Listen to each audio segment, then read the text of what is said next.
आपने शायद देखा होगा, फेसबुक के ऊपर एक वीडियो वायरल हुआ है जिसमें हमारे आदरणीय प्रधानमंत्री नरेंद्र मोदी जी का वीडियो है कि जब वो गुजरात के मुख्यमंत्री थे तो उन्होंने भारत सरकार के ऊपर कैसे कैसे सवाल उठाए थे। उन्होंने कहा था कि सीमाएं आपके हाथ में है, सिक्योरिटी आपके हाथ में है, सुरक्षा आपके हाथ में है, खुफिया एजेंसी आपके हाथ में है, फिर कहां से आते हैं आतंकवादी। ये पूछने वाला कोई और नहीं था, आज के हमारे माननीय प्रधानमंत्री श्री नरेंद्र भाई मोदी, जो तब के गुजरात के मुख्यमंत्री थे। ये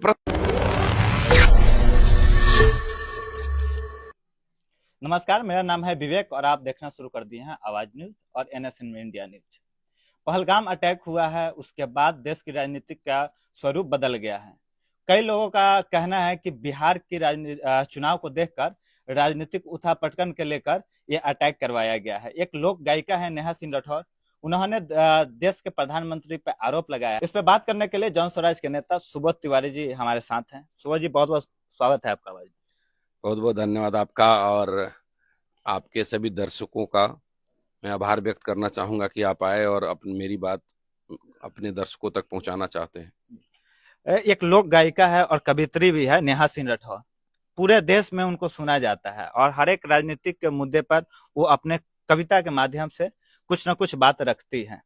इस बार पहलगाम अटैक हुआ, उस पर भी उन्होंने बताया है कि कहीं ना कहीं बिहार के राजनीति को देखकर ये कहीं ना कहीं एक साजिश है। इस पर क्या कहना चाहेंगे?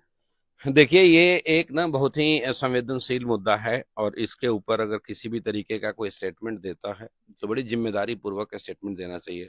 सबसे पहले तो मैं आपको ये कहना चाहूंगा कि पहलगाम में जो जाने गई है, जो परिवार सब कुछ खो दिया है, ये बहुत ही निंदनीय कृत्य है। इसकी जितनी भी भर्त्सना की जाए उसके लिए शब्द कम पड़ जाएंगे। इस ऐसे वक्त में पूरे देश को एकजुट रहना चाहिए और किसी भी तरीके के राजनीतिक टिक्का टिप्पणी करने से बचना चाहिए, क्योंकि ये वक्त ऐसे में राजनीतिक टिक्का टिप्पणी करने का नहीं है। ये वक्त है देश के साथ खड़ा होने का।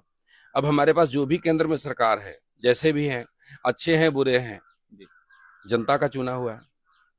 जनता का चुना हुआ अगर प्रधानमंत्री नरेंद्र मोदी जी हैं तो अभी कोई और तो हो नहीं सकता।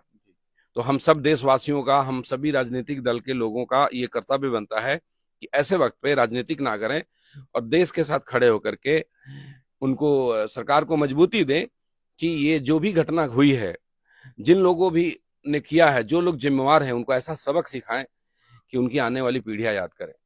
नेहा सिंह राठौर के इस तीखा टिप्पणी के बाद उनपे राजद्रोह का भी मुकदमा लगा है। 11 FIR हुआ है। क्या उनपे ये उचित कार्रवाई हुआ है? क्या लोकतंत्र में इस प्रकार की चीजें होना चाहिए? देखिए, नेहा सिंह राठौर ने जो भी बोला, एग्जैक्टली क्या बोला, क्या क्या शब्द के प्रयोग किए थे, ये मैंने नहीं सुना। आपने मुझे बताया तो आपकी बात को मान लेता हूं कि उन्होंने ये कहा होगा। वो अपने एक्स हैंडल पे भी ट्वीट करके पोस्ट किया है, बात पोस्ट किया है कि बिहार के चुनाव को लेकर के बीजेपी ने ये षड्यंत्र किया है। आप ऐसा कुछ कहना चाहते हैं? देखिए, मैं ऐसी बातों पे यकीन नहीं करूंगा। इसलिए नहीं करूंगा कि ये एक गंभीर आरोप है और ऐसे आरोप किसी के ऊपर भी लगाने से पहले आपको 5 बार सोचना जरूर चाहिए। लेकिन हाँ, सत्ता में बैठे लोगों को भी ये जरूर सोचना चाहिए कि जब आप विपक्ष में होते हैं तो आप क्या क्या कहते हैं। नेहा सिंह राठौर के ऊपर आप सवाल कर रहे हैं लोगों से, और नेहा सिंह राठौर अगर गलत है तो कानून उसके ऊपर फैसला ले, गलत है तो सजा दे, वो होना चाहिए लोकतंत्र में। लेकिन जो प्रश्न आज विपक्ष आज उठा रहे हैं, आपने शायद देखा होगा, फेसबुक के ऊपर एक वीडियो वायरल हुआ है जिसमें हमारे आदरणीय प्रधानमंत्री नरेंद्र मोदी जी का वीडियो है कि जब वो गुजरात के मुख्यमंत्री थे तो उन्होंने भारत सरकार के ऊपर कैसे कैसे सवाल उठाए थे। उन्होंने कहा था कि सीमाएं आपके हाथ में है, सिक्योरिटी आपके हाथ में है, सुरक्षा आपके हाथ में है, खुफिया एजेंसी आपके हाथ में है, फिर कहां से आते हैं आतंकवादी। ये पूछने वाला कोई और नहीं था, आज के हमारे माननीय प्रधानमंत्री श्री नरेंद्र भाई मोदी, जो तब के गुजरात के मुख्यमंत्री थे। ये प्रश्न उन्होंने केंद्र सरकार से उठाए थे। तो क्या ये प्रश्न आज उनसे उठना चाहिए या नहीं उठना चाहिए? ये मैं आप ही से प्रश्न पूछता हूं। मैं भारतीय जनता पार्टी के सभी नेताओं से प्रश्न करता हूं, मैं सभी कार्यकर्ताओं से प्रश्न करता हूं कि आप विपक्ष में रहे तो सरकार के ऊपर प्रश्न उठाएं, और आप सरकार में रहे तो विपक्ष आपके ऊपर प्रश्न ना उठाए, और विपक्ष जो भी प्रश्न उठाए वो देशद्रोही हो गया। और आप उसके ऊपर देशद्रोह का मुकदमा चला देंगे। लेकिन चुनावी मुद्दा करार देना, कहीं ना कहीं पाकिस्तान में ये वीडियो शेयर किया जा रहा है, वहां के विदेश मंत्री भी शेयर करके बता रहे हैं से ये एक इंडिया की लड़की जो है पूरा जो मोदी सरकार का राज खोल के रख दिया है। तो ये कहीं ना कहीं अपने शर्म की भी बात है। नहीं नहीं, देखिए मैं क्या कह रहा हूं, नेहा सिंह राठौर ने अगर इसको चुनाव से जोड़ा है तो ये गलत है, मैं इसका खंडन करता हूं, नहीं जोड़ना चाहिए। लेकिन मेरा प्रश्न भी आप नहीं समझ रहे हैं। हाँ, आपका प्रश्न आप नहीं, सुरक्षा मैं उनका है, आपके- सब चीज नहीं, उनका है। मैं आपके चैनल से, भारतीय जनता पार्टी से, आदरणीय प्रधानमंत्री नरेंद्र मोदी से ये प्रश्न करना चाहता हूं कि जो प्रश्न मोदी जी ने किया था तब के भारत सरकार से, क्या ये प्रश्न उनसे होना चाहिए या नहीं होना चाहिए? क्या मोदी जी ने इसके ऊपर जवाब दिए कि पहलगाम के अंदर कैसे सुरक्षा में कमी आई? क्या हमारे प्रधानमंत्री जी ने इसके ऊपर कोई स्टेटमेंट दिया है कि पहलगाम जैसे जगह पे, मैं खुद वहां पे गया हूं अपने फैमिली के साथ, वहां पे इतनी चाक चौबंद है, अगर मैं अपनी गाड़ी 10 मिनट कहीं खड़ी कर देता हूं तो वहां पे कोई न कोई सुरक्षा कर्मी आकर के मेरा जांच करता है, और ये बड़ी अच्छी बात है, ये होनी चाहिए और हम लोग इसका तारीफ करते हैं।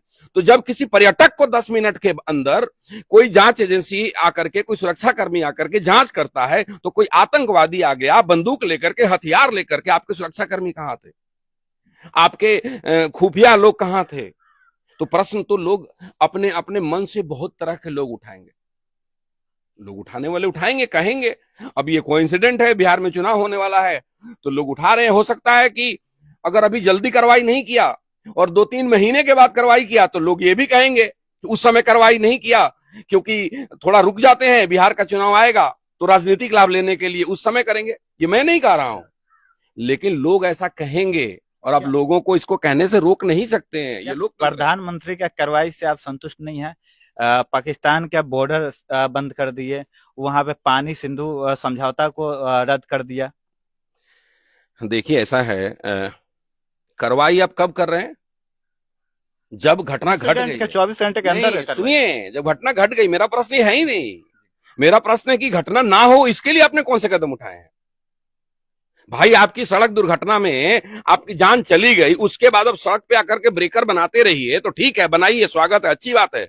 लेकिन मैं तो प्रश्न करूंगा ना कि भाई साहब, जब आपको मालूम था कि यहाँ पे लोग ज्यादा हैं, गांव के बच्चे सड़क पे घूमते हैं, जब आपने सड़क बनवाया, तो जब आप इसका कानून बना रहे थे, जब सड़क की आपने एक रोड निकाला, अलाइनमेंट करा, उसी टाइम आपने ब्रेकर का प्रोविजन क्यों नहीं दिया? वहां पे आपके आला अधिकारी कहां थे? वहां पे आपकी सोच कहां थी? वहां पे आपके निर्णय लेने वाले लोग कहां थे? तो मेरा प्रश्न फिर बना रहेगा, ये घटनाएं होती क्यों हैं? 10 साल से आप प्रधानमंत्री हैं, आप हर काम के लिए नेहरू जी को जिम्मेवार नहीं ठहरा सकते। आज भाजपा वाले लोगों से पूछिएगा, कोई भी प्रश्न करिएगा कि देश में ये समस्या है, उनके पास एक ही है, कुछ भी होगा उसके लिए नेहरू जिम्मेवार है। भाई साहब, मैं पूछता हूं, मेरे दादाजी कुछ भी अगर नहीं थे 1 मिनट के लिए, तो मैं अपना काम करूंगा या दादाजी को कोसते रहूंगा? ये प्रश्न आप उनसे पूछिए, वो पक्ष में है। विपक्ष तो उल्टे सीधे भी प्रश्न उठाएंगे, क्योंकि ये जब विपक्ष में होते हैं तो इससे ज्यादा उल्टे सीधे सवाल उठाते हैं, और आज इनको तकलीफ हो रही है। चलिए, बिहार चुनाव से थोड़ा सा जोड़ते हैं। वहां पे जब आतंकवादी हमले हो रहे थे तो वहां पे पूछ कर किया गया से क्या आप हिंदू हैं, और गोली चला। तो इसका फायदा कहीं ना कहीं भारतीय जनता पार्टी को बिहार में दिखेगा, क्योंकि उनका नारा रहता है बटोगे तो कटोगे। तो यहाँ पे चीजें हो रहा है, हिंदू पूछ कर मारा जा रहा है, और बिहार में यही चीजों लेकर भाजपा अपना वोट साधेगी। देखिए, मैं फिर बोलूंगा कि कश्मीर के मुद्दे को बिहार के चुनाव से नहीं जोड़ा जाना चाहिए। इनडायरेक्टली कहीं ना कहीं तो जोड़ ही देता है लोग, चाहे चौक चौराहे पे बातचीत हो या कहीं चाय की टपरी में मेरे दिल से ये आवाज नहीं आता कि मैं कहूं कि इसको चुनाव से जोड़ा जाए, लेकिन मैं ये जरूर कहूंगा कि ये सरकार की नाकामी है। लेकिन भाजपा का अगर पेज देखिए, फेसबुक पेज या ट्विटर, वहां पे इस चीज को ज्यादा शेयर किया जा रहा है। ऐसे देखो, हिंदू पूछ कर मारा गया, गलत है। हिंदू पूछकर मारा गया तो निश्चित रूप से इसमें साजिश है। अब इसमें साजिश किस तरीके की है, कौन लोग हैं, क्यों ऐसी घटनाएं घटी है? इससे पहले भी बहुत सारी घटनाएं घटी हैं आतंकवाद की, पहली घटना तो है नहीं हमारे देश में। हम लोग बच्चे से, आज मेरी उम्र 45 साल हो गई, मैं न जाने कितने घटनाओं को मैंने टीवी पे देखा है, उसके बारे में खबरें आप सब लोग पढ़ते रहते हैं। ये पहली बार ऐसी है कि किसी ने बोला कि कौन सी जाति हो या कौन से धर्म के हो, फिर पूछ करके गोली मारा। ये बहुत ही बुरा है, और उसने ऐसा क्यों किया, ये जांच का विषय है। आईएनए जांच कर रही है। इतने बड़ी चीजों में आप मेरे से स्टेटमेंट मत लीजिए। मैं एक अदना सा कर करता हूँ जन स्वराज पार्टी का, और हम लोग ऐसे भी राष्ट्रीय मुद्दे पे बहुत ज्यादा अपने विचार नहीं रखते हैं। हम सभी के सभी लोग अभी फोकस्ड हैं बिहार के मुद्दों पे। आपने पूछा इसलिए मैं राष्ट्रीय मुद्दे पे आपसे बात करा, लेकिन मेरा दिलचस्पी रहती कि आप मुझसे बिहार के प्रश्न पूछते, आप मुझसे पूछते कल्याणपुर क्षेत्र की क्या प्रॉब्लम है, आप मुझसे पूछते कि यहाँ पे भ्रष्टाचार पे कैसे लगाम लगेगा, आप यहाँ पे पूछते कि ये लालू नीतीश के 35 सालों के राज में जो व्यवस्था खराब हो गई है वो कैसे बदलेगा। तो मैं बड़ा ज्यादा बिहार की राजनीति कहीं ना कहीं इससे प्रभावित हो रही है, तो स्वाभाविक सी बात है हमें क्वेश्चन करना। ये प्रश्न तो भाजपा के ऊपर उठेंगे, लेकिन मैं फिर बोल रहा हूँ ये प्रश्न मेरे नहीं है, ये प्रश्न लोगों से उठ रहे हैं। अब बिहार की जनता को आप क्या बोलना चाहेंगे से जो ये शेयर किया जा रहा है हिंदू मुस्लिम, इससे करके वोट अपना कैसे अपना जो है पक्षपात रखें? बिहार के जनता को सिर्फ एक चीज बोलना चाहूंगा, राष्ट्रीय मुद्दे लोकसभा के चुनाव में उठाए जाते हैं, विधानसभा का चुनाव किसी भी राष्ट्रीय मुद्दा के ऊपर नहीं होता। ये एक गंभीर मुद्दा है और एक राष्ट्रीय मुद्दा है जिसके ऊपर विधानसभा चुनाव में कोई चर्चा चुनावी जगह पे नहीं करनी चाहिए। बिहार विधानसभा के चुनाव में सिर्फ बिहार के मुद्दे पे चुनाव होने चाहिए। तो जनता को मैं अपील देना चाहूंगा कि आप लोग बिहार के चुनाव में अपने दिमाग को दिग्भ्रमित मत कीजिए। आप कश्मीर, आप राम मंदिर, आप हिंदू मुस्लिम, आप बैकवर्ड फॉरवर्ड, आप जाति पाति के बारे में मत सोचिए। आप सोचिए कि आपका पलायन कैसे रुकेगा, आप सोचिए आपके यहाँ रोजगार कैसे बढ़ेगा, आप सोचिए कि जो बिहारी शब्द देश के दूसरे राज्यों में गाली के रूप में दी जाती है वो कैसे ठीक होगा।